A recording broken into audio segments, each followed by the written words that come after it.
Doctor Mohammad ইউনূসের নেতৃত্বে অন্তর্বর্তী সরকারের ১৮ মাসের শাসনামলে কর্মকাণ্ডের তদন্ত চেয়ে দায়ের করা রিট আবেদন খারিজ করে দিয়েছেন হাইকোর্ট।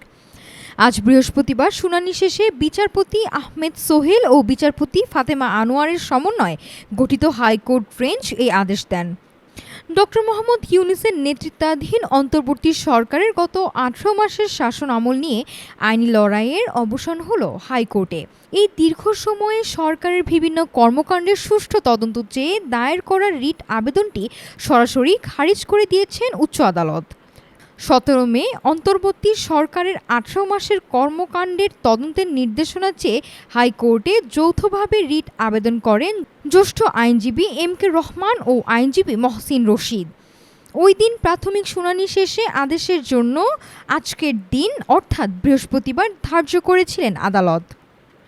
আজ আদালতে রিটের পক্ষে শুনানি করে আবেদনকারী আইনজীবীরা। অন্যদিকে রাষ্ট্রপক্ষে রিটের তীব্র বিরোধিতা করেন অ্যাটর্নি জেনারেল মোহাম্মদ রুহুল কুদ্দুস কাজল। গত শুনানিতে সরকারের পক্ষ থেকে নির্দেশনা জানার জন্য সময় নিয়েছিলেন রাষ্ট্রপক্ষের প্রধান এই আইনজীবী।